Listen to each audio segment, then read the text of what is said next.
तोहर लसियाइल बुझाइ छो होठ के लाल मुरझाइल बुझाइ छो हमरा कोनी बता देना सुन गई सबर की छौरी सुन गई सबर की छौरी कोन छौरा के तू हो फसल ही गे सुन गई सबर की छौरी कोन छौरा के तू हो फसल ही गे सुन गई सबर की छौरी लहंगा तोहर लसियाइल बुझाइ छो होठ के लाल मुरझाइल बुझाइ छो लहंगा तोहर लसियाइल बुझाइ छो होठ के लाल मुरझाइल बुझाइ छो हमरा कोनी बता देना सुन गई सबर की छौरी सुन गई सबर की छौरी कोन छौरा के तू हो फसल ही गे सुन गई सबर की छौरी कोन छौरा के तू हो फसल ही गे सुन गई सबर की छौरी डीजे चंदेश्वर पंडिल प्रास जाऊ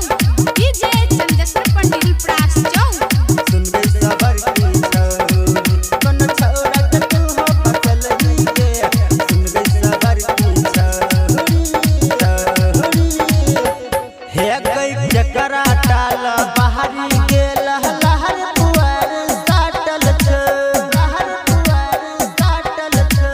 बुढ़बा मुंसा छौरा हे गई तोरे पीछे लागल छ तोरे पीछे लागल छ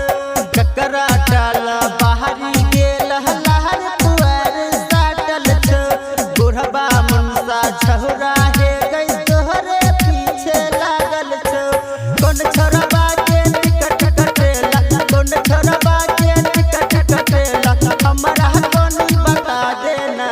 सुन गई सबर की छौरी सुन गई सबर की छौरी कोन छौरा के तू हो फसल ही गे सुन गई सबर की छौरी कोन छौरा के तू हो फसल ही गे सुन गई सबर की छौरी डीजे चंदेश्वर पंडिल प्रास जाऊ डीजे चंदेश्वर पंडिल प्रास जाऊ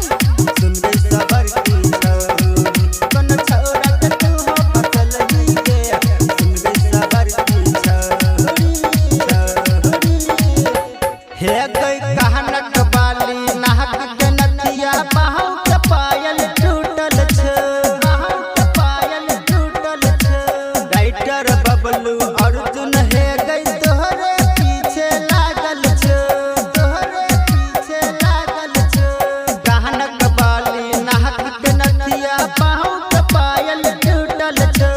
राइटर बबलू अर्जुन हे गई तोहरे पीछे लागल छ बिसन सबरिया कह छछौरी बिसन सबरिया कह छछौरी पूरे टोला में हाला छौ सुन गई सबर की छौरी सुन गई सबर की छौरी कोन छौरा के तू हो फसल ही गे सुन गई सबर की छौरी कोन छौरा के तू हो फसल ही गे सुन गई सबर की छौरी जय मां काली रिकॉर्डिंग टोला में स्टूडियो गिनेला फुलपरास चौक से 91 13 90 67 65